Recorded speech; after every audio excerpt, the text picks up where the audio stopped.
सच्चे दाता रहबर शास्त्राम जी महाराज, समस्तान जी महाराज का परोपकार चुकाना तो दूर, बताया जाए ये भी बहुत बड़ी बात है। उनका रहमो करम जो मूसलाधार बरस रहा है, बरसता रहा और बरसता रहेगा, उसका वर्णन लिख बोल के किया नहीं जा सकता। ऋण उतारना तो सोचा भी नहीं जा सकता।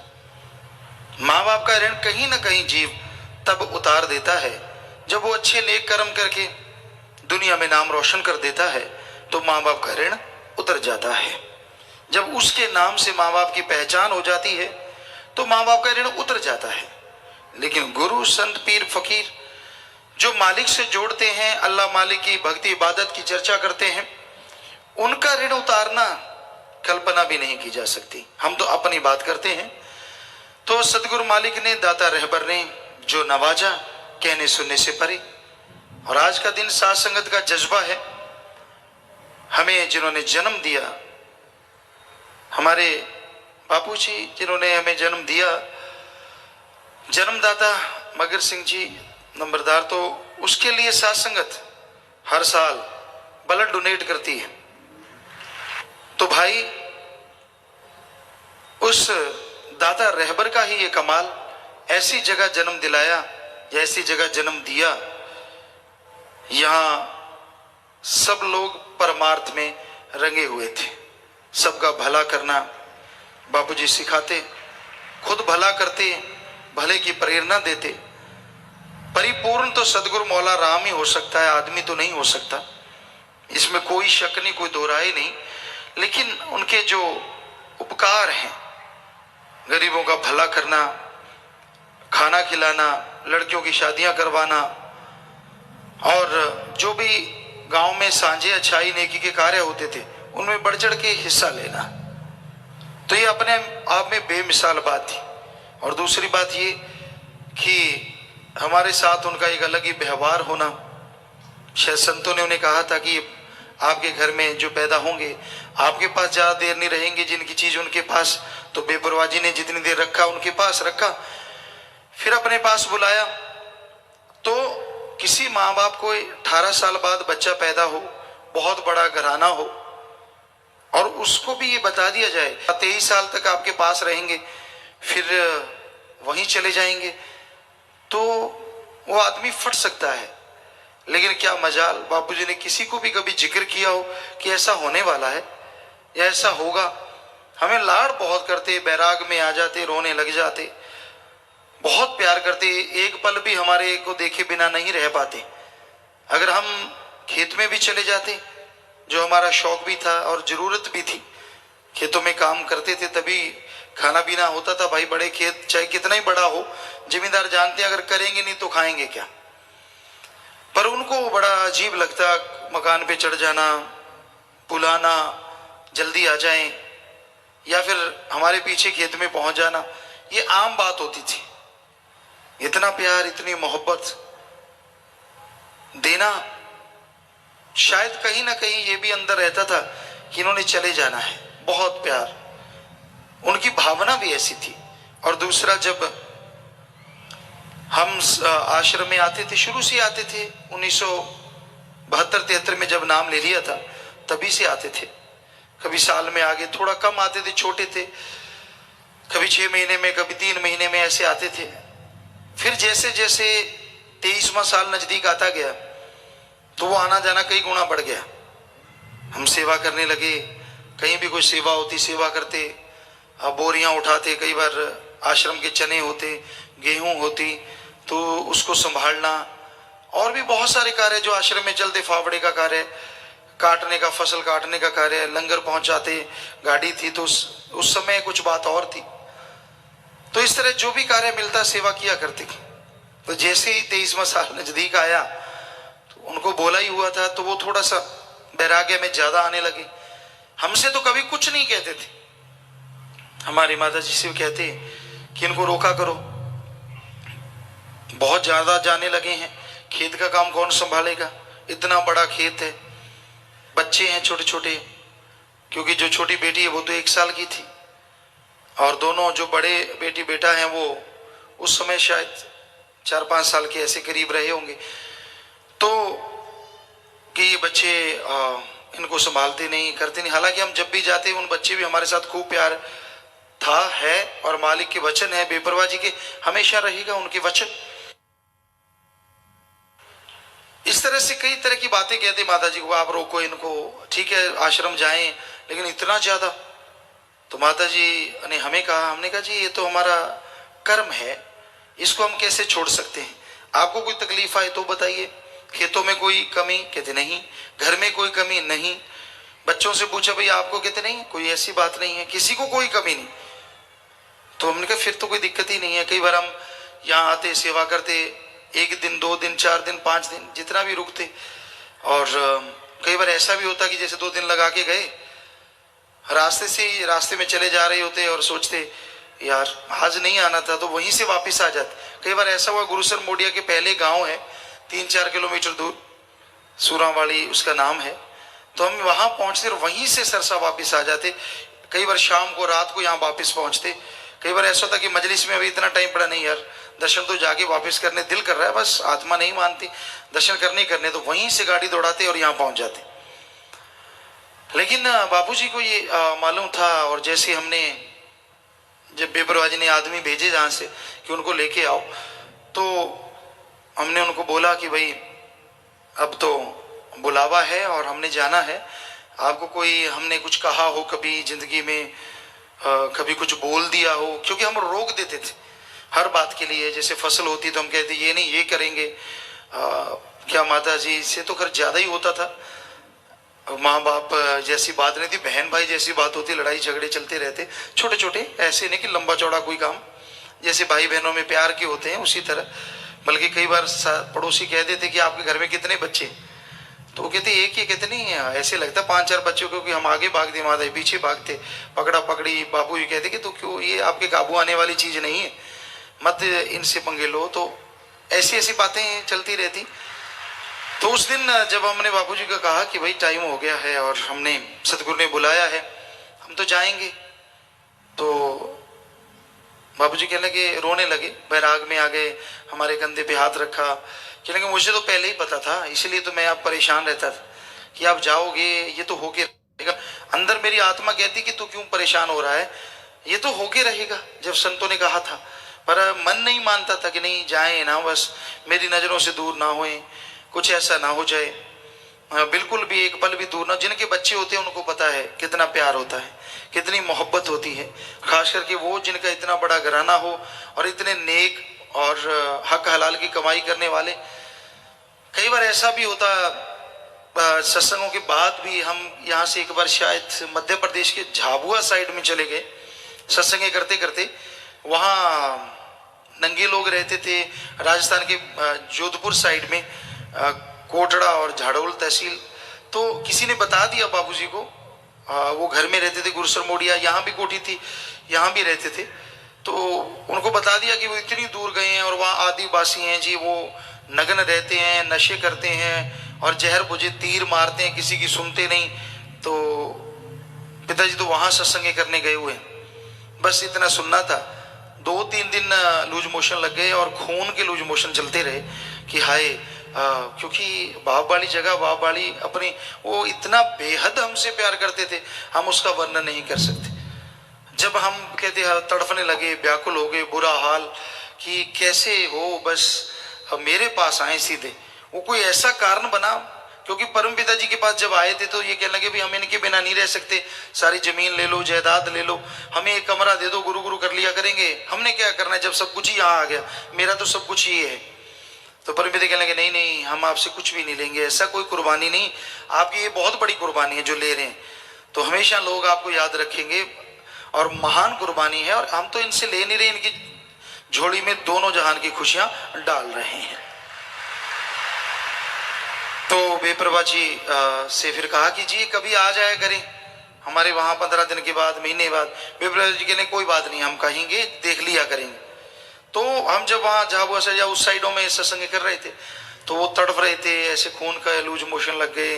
डॉक्टरों ने देखा है कुछ भी नहीं है, नॉर्मल है। लेकिन अंदर से पता नहीं क्या हुआ, इतना उनके अंदर वैराग्य, रोते। किसी को आज तक, माता जी को भी, किसी को भी दिखाते नहीं थे कि मेरे आंखों में आंसू है। कमरे के अंदर जाते, लॉक लगा लेते अंदर से और बस, और बाहर बिल्कुल नॉर्मल होकर निकलते। 2 घंटे 3 घंटे वहीं अपना वैराग्य करना, रोते रहना, तड़फते।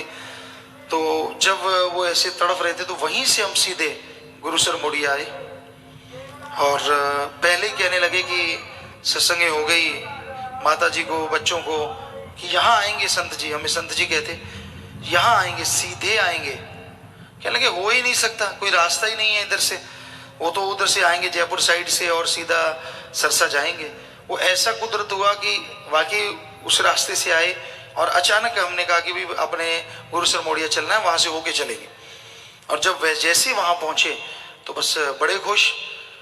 शाम का टाइम था और रात रुके, तो बस वो ये नहीं होता था कि हमसे कोई ज़्यादा बात करें, तो बस बात आ गए, खुश, कोई लूज मोशन नहीं है, खाना सही है, सारा कुछ ठीक हो गया। एक पल में आराम से बाजू सराहने देते और सो जाते। तो माता जी कई बार कहते कि आप तो बड़े तड़फ रहे थे कि भाई आएंगे बात करें। कहते नहीं, बस मुझे दर्शन हो गए, मुझे और कुछ नहीं चाहिए, बस आंखों में आंसू भर के सो जाते, पूरी गहरी नींद। कहते अब बस कोई फिक्र नहीं। तो इस तरह एक अलग तरह का प्यार, हमारे सामने आते, कभी कुर्सी पे नहीं बैठते, जोर लगाते। तो साथ संगत भी उस दिन को, जो भी आप आए हैं, भागों वाले, दृढ़ विश्वास वाले और एक परमार्थ वाले आप लोग आए हैं, तो बस मालिक से यही दुआ करेंगे कि मालिक आपके घरों में आपके माँ बाप, आपके परिवारों को भी खुशियों से नवाजे भगवान, अंदर बाहर कमी ना छोड़े।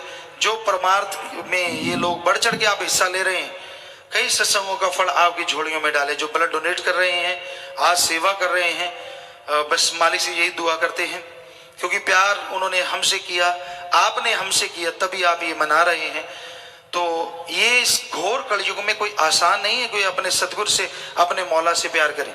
यहाँ तरह तरह की हवाएं चलती हैं, काल का देश है, निंदक, महानिंदक तरह तरह के हथकंडे बनाते हैं, पता नहीं क्या क्या कहते रहते हैं, क्या क्या बोलते रहते हैं। लेकिन मालिक के प्यारे जैसे आपको बोलते हैं कि ना वो कभी परवाह करते थे, ना कर रहे हैं और ना कभी करेंगे जी। क्योंकि मालिक के प्यार में जो चलता है उसे मालूम होता है कि चाहे कोई कुछ भी कहता है, वो अपनी उसकी मर्जी है और सच सबके सामने होता है। सो भाई, राम नाम में आप ध्यान लगाइए, जो परमार्थ कर रहे हैं मालिक बेइंतहा खुशियों से नवाजे। एक बार फिर मालिक से दुआ करते हैं और आप सबको बहुत बहुत आशीर्वाद कहते हैं जी। सत्संग ऐसी जगह, यहां अल्लाह वाहिगुरु गॉड खुदा रब के बारे में चर्चा होती हो, यहां यह पता चले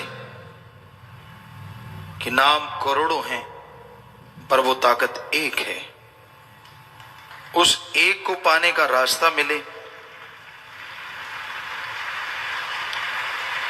जीते जी गम, दुख, दर्द, चिंता, बीमारियों से मुक्ति का रास्ता मिले और बदले में किसी तरह का कोई टैक्स अदा ना करना पड़े, उसी का नाम सच्ची रूहानी सत्संग है।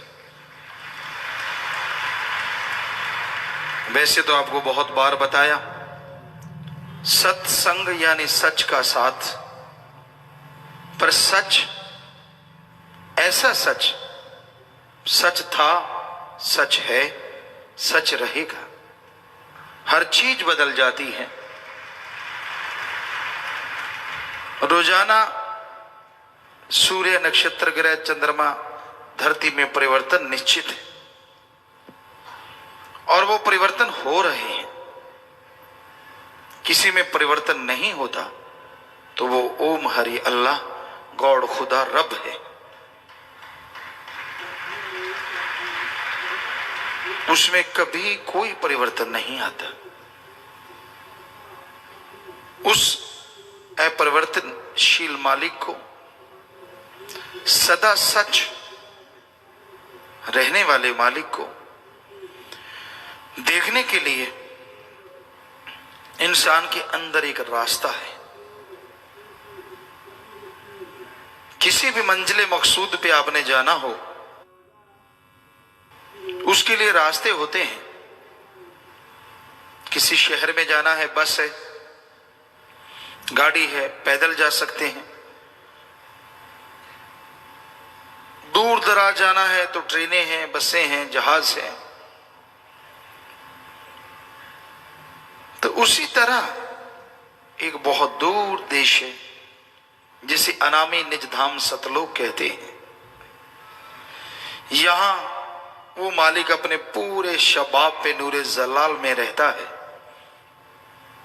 वहां तक जाने का रास्ता हर किसी के अंदर से जाता है, पर उस रास्ते पे चलने के लिए कौन सी बस, कौन सी ट्रेन, कौन सा जहाज होगा, कौन सी टिकट होगी, कौन होगा टिकट देने वाला, कौन होगा जहाज उड़ाने वाला, ये जानना अगर आप चाहते हैं तो सत्संग सुनिए। सत्संग में बताया जाता है कि उन रूहानी रास्तों का जो जहाज जाता है वो मालिक का नाम है, उसी का चप्पू है। गुरु पीर फकीर कैप्टन ने गाइड के रूप में आपको बताते हैं, और फिर नाम या जिसका नाम है अल्लाह वाहिगुरु राम की गोद में बैठ के आप उस सफर को कब तय कर जाते हैं कुछ मालूम नहीं पड़ता, बल्कि नजारों से माला माल होते चले जाते हैं।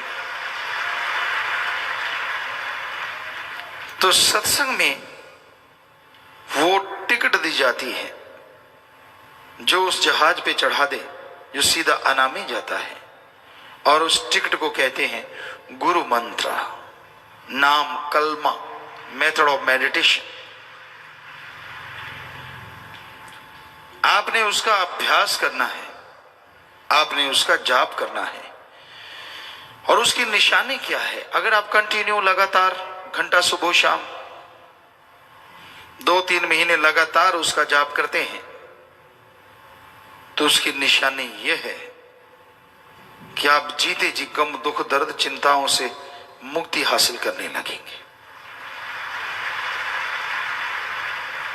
मरणोपरांत क्या होगा, जीते जी देख पाएंगे।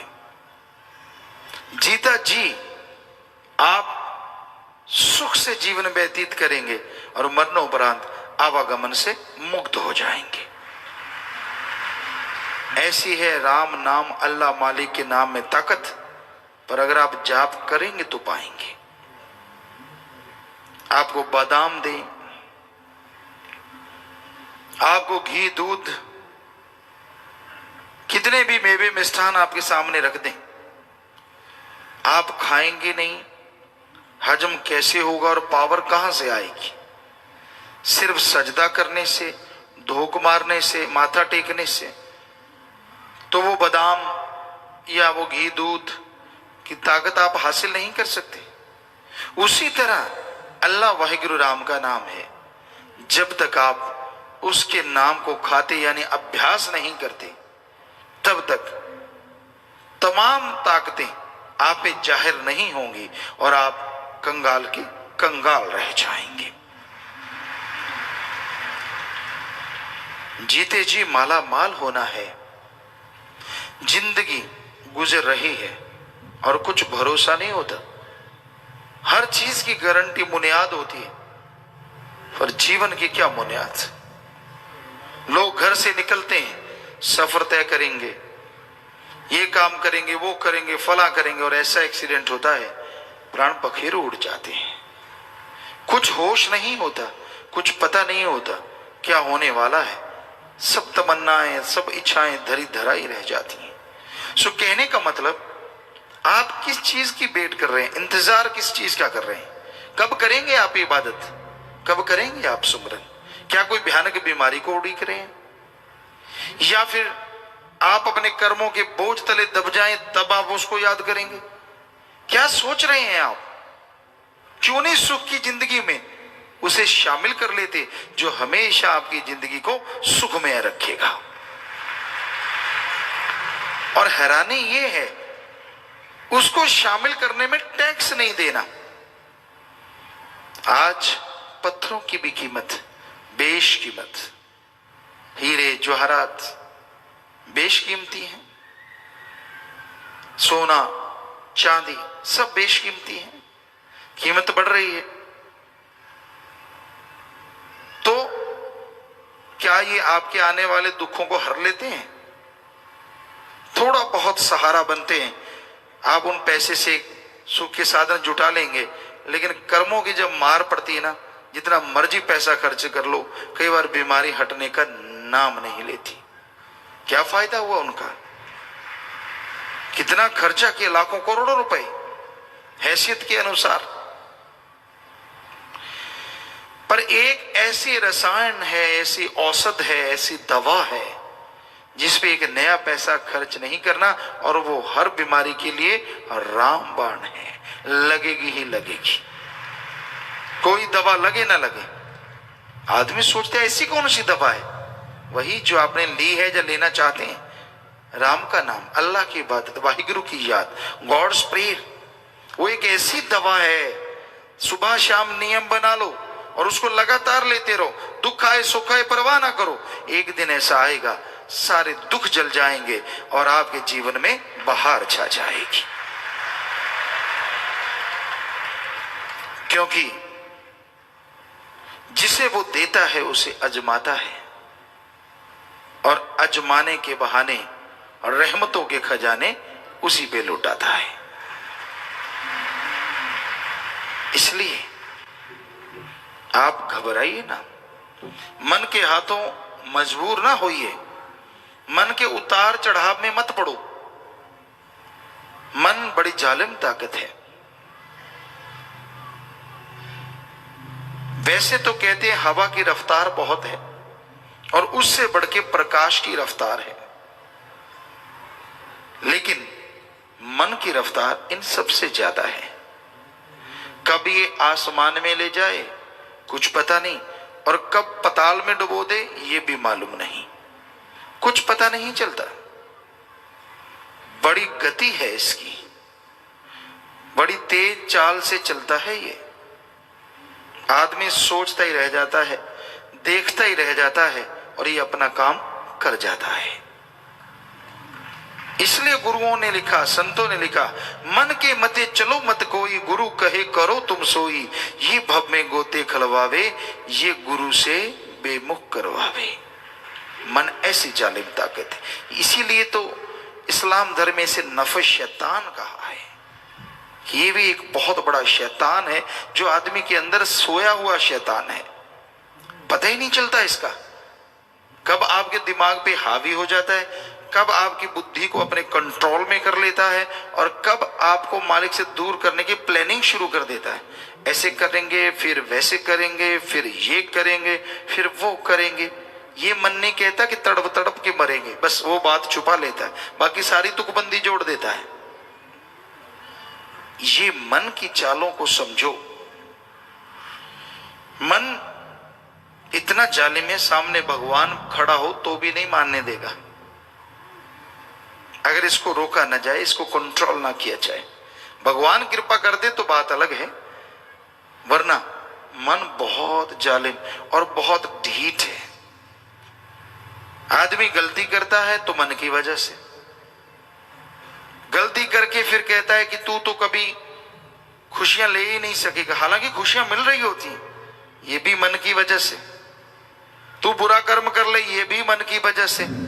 भूल जाता है कि अगले बुरे कर्मों की सजा है, और करूंगा तो क्या होगा, मन याद ही नहीं रहने देता। ये कर ले तू, वो कर ले, उल्टे उल्टे काम, उल्टी उल्टी बातें दिलो दिमाग में चलाता रहता है। और आदमी कितने बार जीता है, कितने बार मरता है, इस मन के हथों कोई नहीं जानता। इसलिए मन का सामना करो। आपने नाम ले रखा है, कभी उसका इस्तेमाल भी किया करो। कई कह देते मेरा मन हावी है। अगर मन हावी है तो सच सच बताइए, क्या आप घंटा सुबह शाम कभी सिमरन किया? नहीं किया। आधा घंटा सुबह शाम नहीं। नाम को तो तब काम में लेते हैं जब जरूरत पड़ती है। मौके का हथियार समझ रखा है, जरूरत पड़े तो निकाल लो, वरना दबा रहने दो, यहां दबा है। कई हैं मालिक के प्यारे जो रेगुलर नियमित प्रभु के नाम का सुमरण करते हैं, वो आदमी मन के काबू में नहीं आता। सुमरन में ऐसी शक्ति है, आने वाले भयानक कर्मों को काट देता। मेरे से होता नहीं, ये बात जब आदमी कहता है ना, बड़ा दुख भी लगता है और गुस्सा भी, और अजीब लगता है। आपने रफा हज जाना है, उसके लिए आपके पास टाइम है, सुबह सवेरे ही भाग लेते हो लोटा उठा के, क्यों खाया इतना होता है। उसके बाद नाश्ता नहीं मिला, चाय दूध जैसे घरों में होता है, छाछ जो भी आप पीते हैं, वो उसकी तैयारी शुरू होती है। वो ना मिले तो गाड़ियां जुबान पे तड़ाक तड़ाक आती हैं। फिर नहाते हैं, काम धंधा करने जाते हैं, फिर दोपहर का खाते हैं, रात का खाते हैं, सारा दिन कहीं तो पशुओं की तरह चरे ही जाते हैं। तब तो टाइम है, चुगली करते हैं, सिर जोड़ जोड़ के निंदा करना, बुरी बातें करना, टाइम है। किसी की जेब कैसे काटे पता ही ना चले, किसी के साथ ठगी कैसे मारे, बुद्धू बना डालें, किसी का हक मार के खा लें, डरा दें, गरीबों को धमका दें, उसके लिए टाइम है। लेकिन अल्लाह वाहिगुरु का नाम, ओम हरि ईश्वर का नाम लेना, इसके लिए टाइम क्यों नहीं है? कोई जवाब नहीं। फिर कहता है मेरे कर्म ही बुरे हैं। लानत तेरे मन पे, कर्म बुरे तू खुद बनाए जा रहा है। मन की चालें चलता है, मन मते करता रहता है। और जो गुरु पीर फकीर ने बताया, अल्लाह मालिक का नाम कलमा कभी अदा करता ही नहीं। गुरु क्या करे? तू पशु तो है नहीं जो सांकड़ बांध के खूंटे पे बांध के छोड़ देंगे, हिल के दिखा, फिर तो मानी बात। हर कोई मर्जी का मालिक है। कौन किस टाइम क्या कर रहा है कुछ कहा नहीं जा सकता, क्योंकि मन हावी है इस कलयुग में। मन इंद्रियां शैतान का रूप धारण करे बैठी हैं। इंसान पल में बिदक जाता है। पैसा आ गया जेब में, सारे आदमी कीड़े मकोड़े लगने लगते हैं। खूबसूरती आ गई, सारे कुरूप लगने लगते हैं। घमंड आ जाता, मैं ये मैं वो, ये तो पता नहीं कि आखिर में हाल तो एक जैसा ही होना है। नहीं, किसी को बाल बच्चे ज्यादा हैं, उनका घमंड मेरे सामने कौन बोल सकता है? भूल जाता है रावण के 2.25 लाख थे, इतने तो तेरे क्या कुणबे में नहीं होने जब से जन्म लिया इस धरती पे, उसके अकेले के इतने थे। तो सब कुछ भूल जाता है मन के हाथों मजबूर होके ये इंसान। तो मन से लड़ा करो, नफस शैतान की लगाम कसा करो, और उसके कसने का एकमात्र उपाय सेवा और सुमरन ही है। भक्ति इबादत करो और परमार्थ करो, परहित के लिए जरूर समय निकालो। आप कितने भी गरीब मजबूर हैं, पर इतने नहीं कि आपको रोटी नहीं मिलती। अगर आपको रोटी मिल रही है तो आप परमार्थ भी कर सकते हैं। हो सकता है मालिक उस रोटी में ऐसी बरकत डाल दे कि आप दूसरों को रोटी खिलाने वाले बन जाएं। क्या मालूम, क्या पता किस कर्म के पीछे कौन सा रहमत छुपी पड़ी है, किस कर्म के पीछे क्या कृपा होनी है। आप तो कर्म जोगी बनो, आप मेहनत करने वाले बनो। तो इंसान को कर्म जोगी मेहनत करते रहना चाहिए, सुमरन करते रहना चाहिए, सबका भला मांगना और करते रहना चाहिए, तो मालिक उसका भला जरूर कर देते हैं। किसी को चिंता बाल बच्चों की, किसी को जायदाद की, किसी को तन की, किसी को किसी की चिंता। और जो मालिक और मालिक के औलाद की चिंता करते हैं, मालिक उन्हें रहमो करम से माला माल कर देते हैं, अंदर बाहर से भर देते हैं। मालिक की चिंता कैसे? चिंतन, उसके नाम का चिंतन। जैसे मूसा की आपको बात सुनाया करते हैं, गडरिया कितनी चिंता कर रहा था अल्लाह की।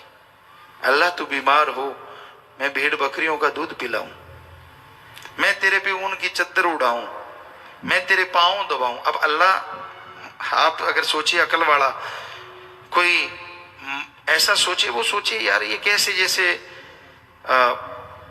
कैसे हो सकता है ये, अल्लाह कैसे आएंगे, कैसे होगा। मूसा ने भी तो यही सोचा कि ये कैसे संभव है, कैसे आएगा अल्लाह।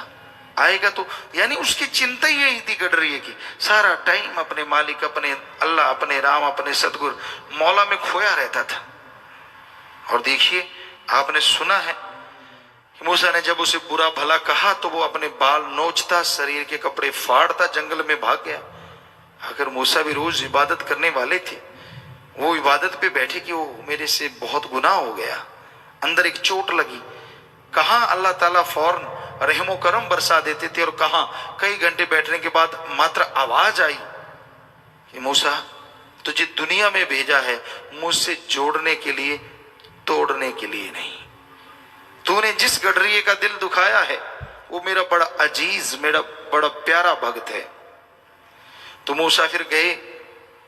अभी भी कहीं ना कहीं घमंड, और मालिक अपने भक्तों में, पैगंबरों में या किसी भी घमंड नहीं आने देते, खुद ही नहीं आने देते। जाके कहने लगा, वहां देखा फिर वो हाथ ऐसे किए बैठा है, खून निकल रहा है, बाल उखड़े हुए हैं, और फिर वही बात करे, अल्लाह किसी की सुनना ना, बीमार हो तो मेरे घर में आना, छोटी सी झूंपड़ी है, मेरी भेड़ बकरियां हैं, मैं दूध पिलाऊंगा, पांव दबाऊंगा, दवाई बनाऊंगा, दिन रात आपकी सेवा करूंगा। मूसा ने हाथ जोड़े, प्रार्थना की, भैया आप मेरी बात सुनो। उसने आंखें खोली, कहने लगा जी क्या है? आप फिर आ गए। कहने लगा मेरे पास अल्लाह ताला आए थे, आप तो उनके बड़े अजीज हैं। कहने लगा मैं तो कुछ भी नहीं हूं भाई। पर वो गडरिया कहने लगा, तू मेरे पीछे क्यों पड़ा है? जिस अल्लाह ताला की तू बात करते तेरे पास आए थे, जब तू मेरे पास आया वो तभी गए हैं, वरना वो रहती मेरे पास है। सारी खुदी पल में मिट गई। हैं ये क्या है? अब आप सोचें इतना अमीर क्यों नहीं था, भेड़ बकरियां ही। अल्लाह ताला ना अमीरी देखते हैं ना गरीबी देखते हैं, वो आदमी का दिलो जिगर, दिलो दिमाग देखते हैं। कौन उसके लिए तड़फता है, कौन उसके लिए व्याकुल है, उसकी झोलियां अपने रहमो कर्म से माला माल भर देते हैं, चाहे वो अमीर हो चाहे वो गरीब हो। तो इसलिए आप किसी का बुरा ना सोचें। आप जलते रहते हैं दूसरों को देख देख के। वैसे तो ये जलन हर समाज के हर हिस्से में है। किसी दफ्तर में देख लो आप, किसी स्कूल में देख लो आप, बच्चों में देख लो, टीचर मास्टर लेक्चरारों में देख लो, किसी में देख लो, कहीं जाइए आप, रूहानियत में देख लो। कोई भक्त आगे निकल गया, पीछे दूसरों को पूंछ की तरफ से आग लग जाती, यार ये इतना आगे निकल गया। उसी को भक्ति दे रहे हैं अपनी, उसी का सोच सोच के। कहां तो मालिक का सोचना था, सतगुरु मौला का सोचना था, वो मुझे खुशी दे, वो मुझे रहमत ना, उस आदमी का। अच्छा ये आगे निकल गया, ओहो हो बहुत बुरा हुआ। अब अपना क्या होगा? क्यों, क्या होना है? अल्लाह तो कण कण में, राम तो कण कण में, जर्रे जर्रे में मौजूद है। तूने तेरे वाला जर्रा खाली कर रखा है, तू अपनी भक्ति सारा उसी को दे रहा है जो भक्त आगे निकल रहा है। वो निकल गया, वो हो गया, ये हो गया, वो हो गया, आप उसके मैल धो रहे हो और उसकी जोड़ी में और खुशियां डाल रहे हो, और खुद की जोड़ी फूंक मारने जैसी हुई पड़ी, बिल्कुल खाली। तो इसलिए रूहानियत के रास्ते में किसी को चलता देख के अगर वो रूहानियत में तरक्की करता है, मालिक की खुशियां हासिल करता है, तो शुक्र मनाओ कि वाह मालिक तू धन्य है, ये इसके ही काबिल था और मुझ पे रहमत कर, मैं भी तेरे काबिल बनूं, दैट्स ऑल। लेकिन इसका उल्टा चलता है, ये आगे निकल गया। कई कहते कल दी भूतनी से व्याचत, पंजाबी में एक कहावत कि कल ही जल के भूत बन के आया और पूरे शमशानों में कहता आधा शमशान भूमि मेरी, हम तो कब के पुराने भूत बैठे। बुरा ना मनाना, समझ गए होंगे आप। तो यहाँ रूहानियत में पुराने नए से कोई बात नहीं। अगर आपके अंदर घमंड है, मैं पुराना हूं, मैं ऐसे हूं, मैं वैसे हूं, तो घमंड पल्ले रह जाएगा। और रूहानियत में तो जो झुक गया सो पा गया, जो तन गया सो गवा गया। ये असूल है रूहानियत का, सूफियत का, कि अगर आप दीनता नम्रता रखते हैं तो बेहद खुशियां हासिल कर लेंगे। और अगर आप अहंकार में, घमंड में चूर हैं और हमेशा दूसरों का बुराई सोचते हैं, तो उसका एक ही उपाय है, आप सुमरण किया करो, सेवा पे तन मन धन से पूरा जोर लगाया करो, ताकि आपके अंदर की बुरी आदत खत्म हो जाए। आप दूसरों को आगे बढ़ता देख के, भक्ति करता देख के खुश हो जाएं, ना कि जलन करें। तो इसलिए भाई ये सारे कारनामे मन के हैं। मन ही आदमी को भरमाता है, मन ही आदमी को लड़ाता है, मन ही आदमी को रूहानियत से दूर करता है, मन ही भगवान अल्लाह मालिक की खुशियों के बीच में दीवार खींच देता है। इस मन रूपी दीवार को हटा दीजिए। और हटाना इतना आसान नहीं है, लेकिन असंभव नहीं है, संभव है। बस सुबह शाम नियम बना लो, घंटा सुबह शाम जाप करना ही करना है, परमार्थ सेवा करनी ही करनी है। क्यों किंतु परंतु नहीं, व्यवहार के सच्चे बनना है। यकीन मानिए आपका मन हार जाएगा, आत्मा की जीत होगी। और जब रूह आत्मा जीत जाएगी, कण कण में जर्रे जर्रे में मालिक सतगुरु बैठा नजर आने लगेगा। फिर परमानंद होगा, फिर वो खुशियां होंगी जिसकी आप कल्पना नहीं कर सकते। समय जो आता है गुजरता चला जाता है, वो कभी किसी के लिए रुका नहीं करता। समय के साथ साथ जो समय की कदर करते हैं, समय उनको वफा करता है। समय को उड़ीकने की बजाय समय रहते मालिक की कृपा दृष्टि के काबिल इंसान बनना चाहे तो बना जा सकता है। उसके नाम का सुमरन, भक्ति, इबादत आपको ऐसी शक्ति देगा, ऐसी ताकत देगा कि आप गम, दुख, दर्द, चिंता, परेशानी से आजाद होंगे। आवागमन से आजादी मिलेगी और मालिक की कृपा दृष्टि के काबिल आप बनते चले जाएंगे। समय गुजरता चला जाता है और आदमी को पता ही नहीं चलता। माँ बाप ये कहते हैं कि मेरा बच्चा जो है वो बड़ा हो रहा है, लेकिन संत पीर फकीर कहते हैं कि वो दिन ब दिन छोटा होता जा रहा है। जो घंटा, दिन, मिनट, सेकंड, महीना, साल जीवन का गुजर जाता है, वो आखिरी तब्दीली के नजदीक ले जाता है। जैसे आज से 10 साल पहले किसी बच्चे की उम्र 10 साल थी और उसकी कुल आयु 60 साल है, तो उस समय उसकी बाकी आयु बकाया थी 50 साल। आज वो 20 साल का हो गया। माँ बाप कहते बड़ा हो गया, संत कहते नहीं छोटा हो गया। पहले 50 बकाया थी, अब 40 बकाया रह गई। तो जो भी समय गुजरता है आपको आखिरी तब्दीली के नजदीक ले जा रहा है। तो समय तो गुजरेगा, ये रुकेगा नहीं, लेकिन समय के साथ साथ समय की कदर करना जो सीख जाता है वो समय का लुत्फ उठाता है, आनंद उठाता है, खुशी हासिल करता है। और जो समय का दुरुपयोग करते हैं, काम वासना, क्रोध, लोभ, मोह, अहंकार में तन जाते हैं, वो समय के साथ ठोकर खाते हैं और आने वाले टाइम में वो इखलाक से गिर जाते हैं और खुशियों से दूर हो जाते हैं। तो समय मनुष्य शरीर का जो मिला है, इसमें भक्ति, इबादत करना अति जरूरी है। आप चलते, बैठ के, लेट के, काम धंधा करते हुए थोड़ा थोड़ा समय भी सुमरन में लगाएंगे, वो आपके बेइंतहा गम, दुख, दर्द, चिंताओं से आपको मुक्ति दिला देगा। आपको कोई दुख आए उससे पहले ही सुमरन करो, क्योंकि कई बार कोई दुख या कोई परेशानी आती है तो आदमी उस दुख परेशानी में सुमरन कर नहीं पाता।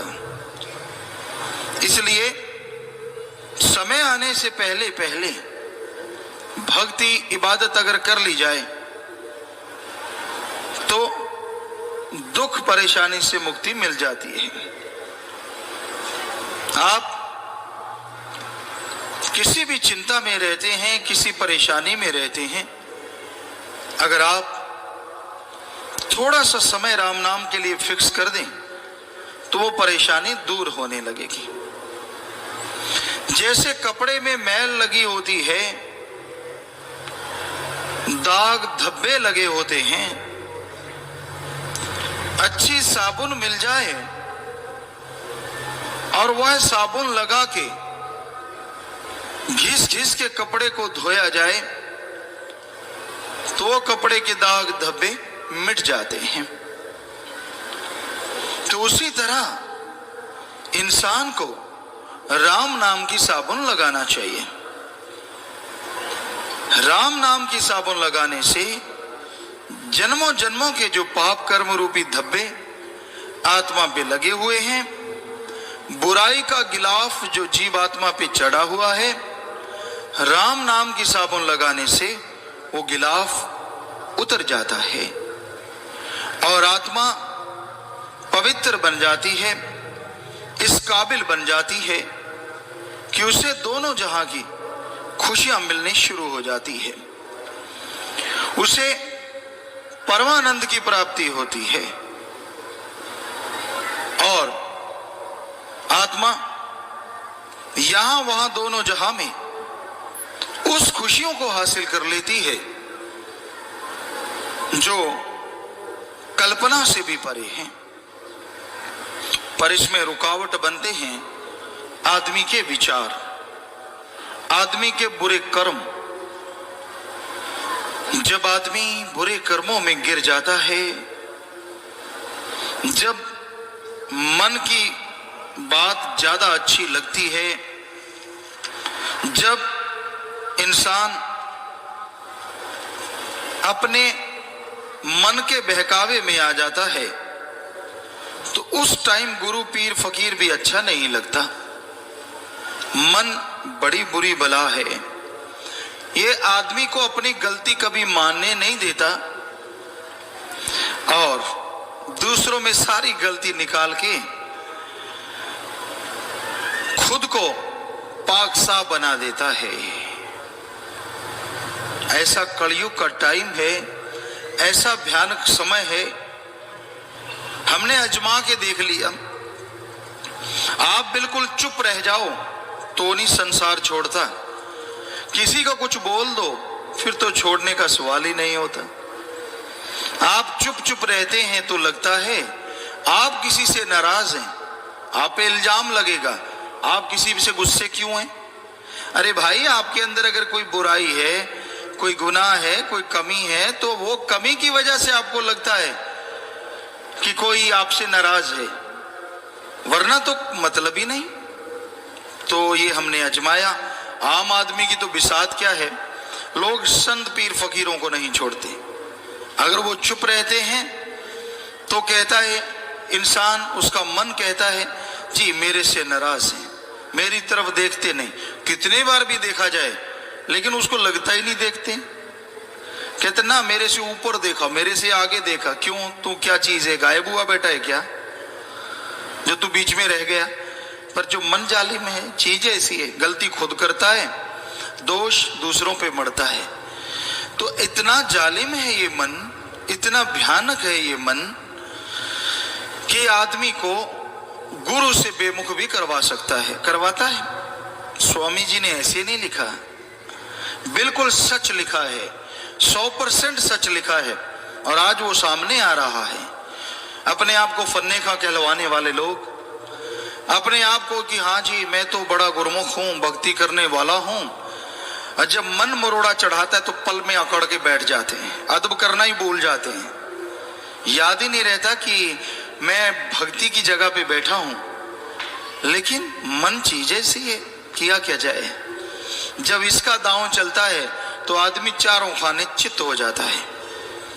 सोहबत संतों की अच्छी नहीं लगती क्योंकि वो सच्ची बात कहते हैं, उनके वचन कड़वे लगते हैं, उनके वचन बुरे लगते हैं। और सोहबत किसकी अच्छी लगती है?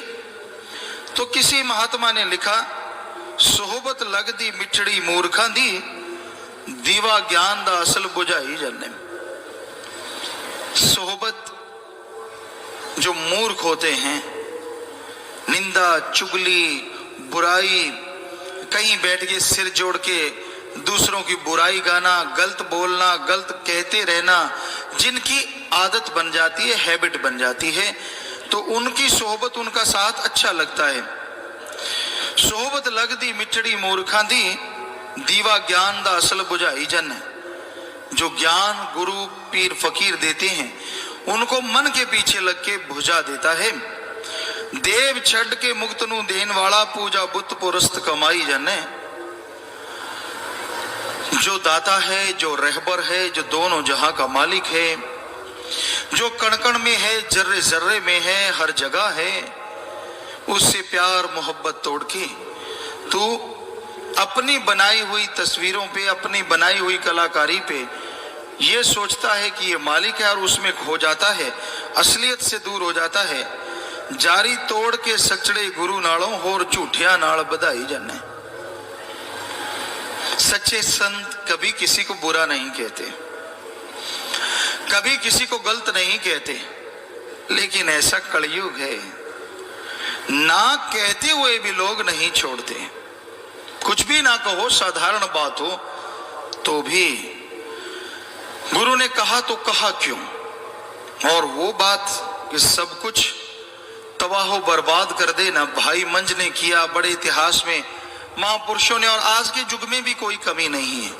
लोग रूहानियत के लिए सब कुछ कुर्बान कर देते हैं, पर ऐसे भी होते हैं जो कुर्बानी का जज्बा तो दूर की बात है, जरा सी बात भी नहीं सहन करते। तो ये कलयुग है, कलयुग। तो जारी तोड़ के सचड़े गुरु नालों, होर झूठिया नाल बधाई जाने। लगा कि ये मेरी हाँ में हाँ भरता है, लगा कि ये मेरे साथ वाह वाह करता है, बस उसके लिए बेचैन है, उसके लिए पागल है। अरे यही पागलपन अपने गुरु सतगुरु अल्लाह राम के लिए बना लेता तो वो तुझे कण कण में, जर्रे जर्रे में नजर आता। तो इस भयानक समय में लोग संत पीर फकीरों से पैर खिसकाते हैं और बुराई, निंदा, गलत बोलने वालों से यारी बढ़ाते हैं। उनको लगता है ऐसा करने से उनका काम हल हो जाएगा, उनका मतलब निकल जाएगा, लेना क्या है किसी से। तो ऐसा कलयुग का समय है, ऐसा घोर कलयुग है ये कि इसमें लोग गलत जगहों पे या बुराई वाली बातों में बड़ी रुचि लेते हैं, लेकिन संत महात्मा सच्ची बात कह दें, सच समझा दें तो उनसे ही मुंह मोड़ लेते हैं। जल से मुजरिया विच तू नित जावे, सत्संग तो पैर खिसकाई जाने। कहीं भी मेला है, तमाशा है, मुजरा है, वहां तो बल डाल डाल के भी जाएगा मन के ऐशो आराम के लिए। कहीं भी मेला लगता है, कहीं मुजरा होता है, तो बहाने से बना बना के आदमी जाता है, मैं वहां ये काम जाता हूं, मैं वहां वो काम जाता हूं। असलियत क्या है ये तो अल्लाह राम जानता है। बहाने बना के लोगों को बुद्धू बना के वहां जाके अपने पांव पे कुल्हाड़ा मारता है, बुरे कर्म करता है।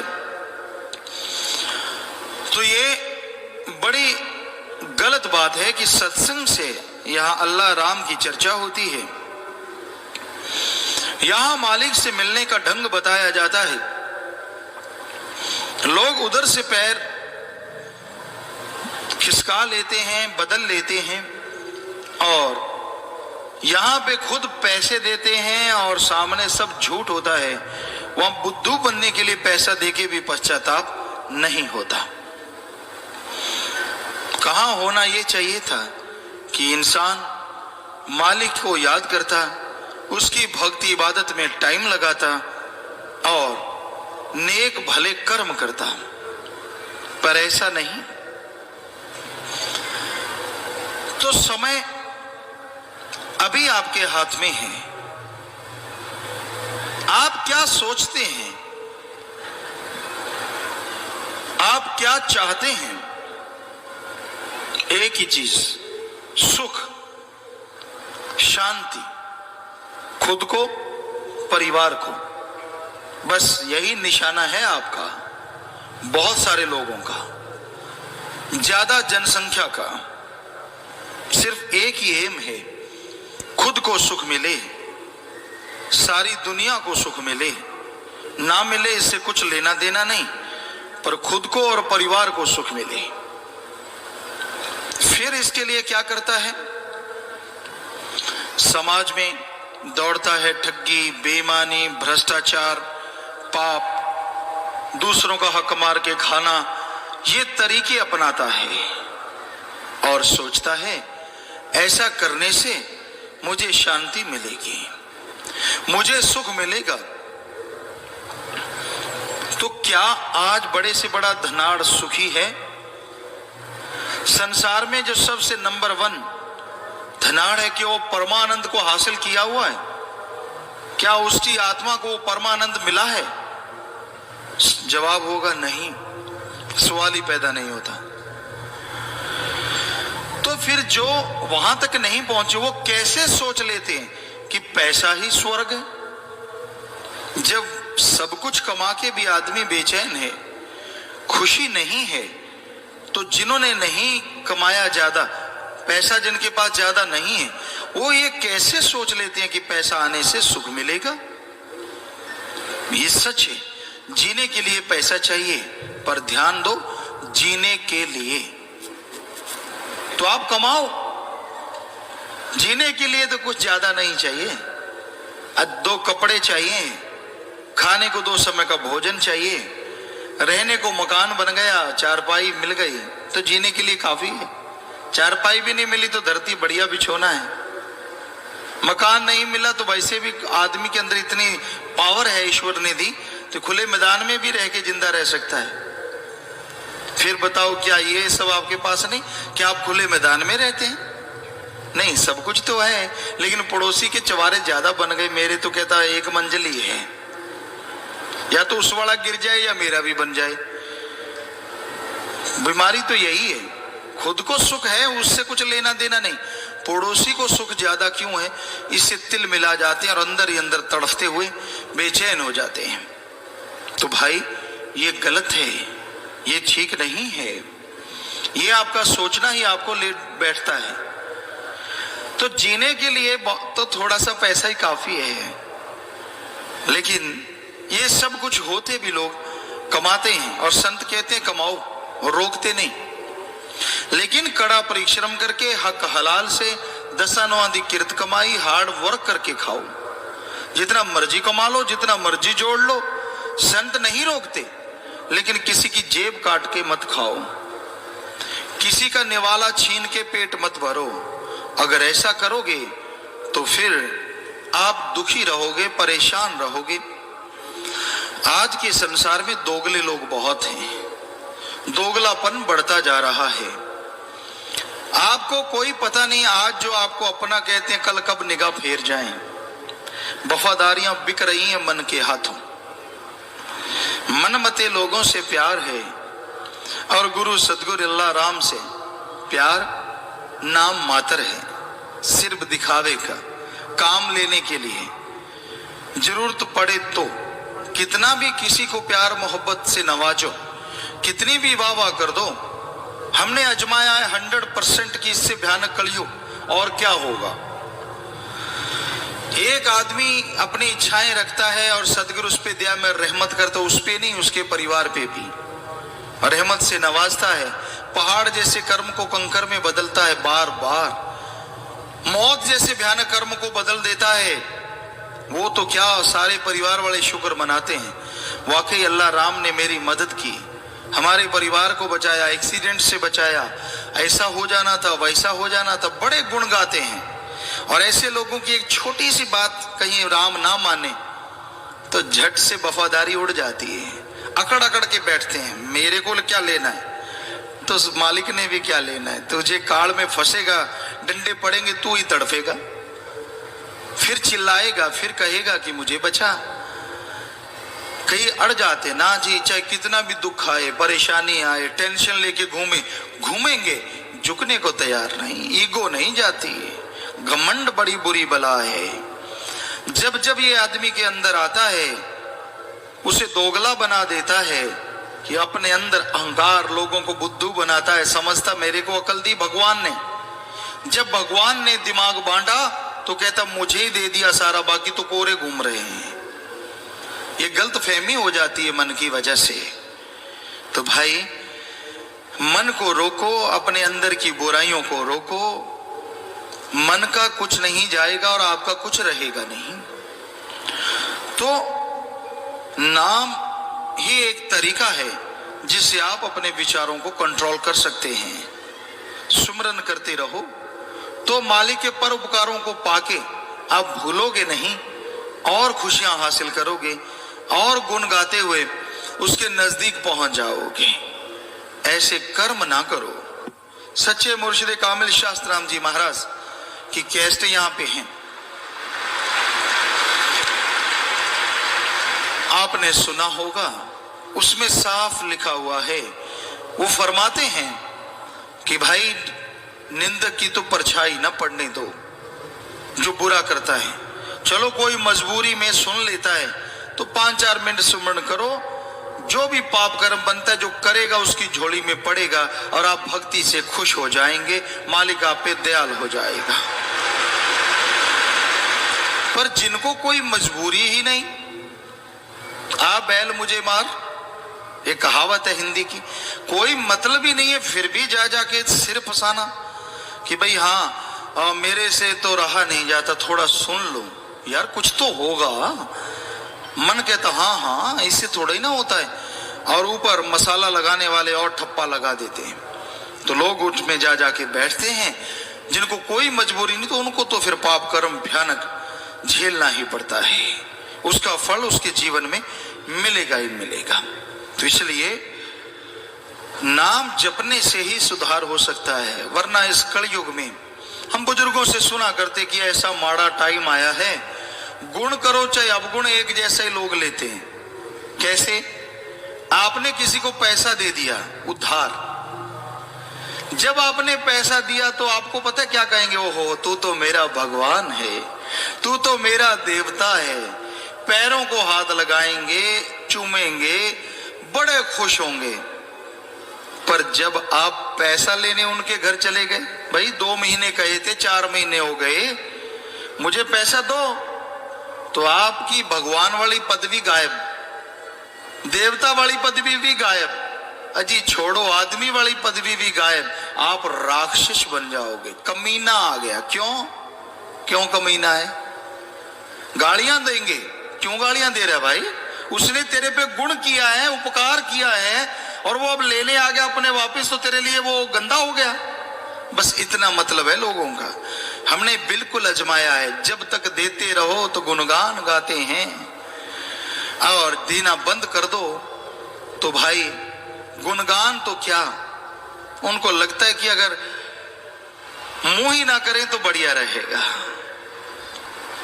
ऐसे ऐसे संसार में अजीबोगरीब पराने भी रहते हैं। तो हमने अजमाया है, मन आदमी का भट्ठा बिठा देता है, आदमी को बर्बाद कर देता है। यानी नेगेटिव थॉट्स, बुरे विचार जो आपके अंदर उठते हैं उन पे अमल ना करो।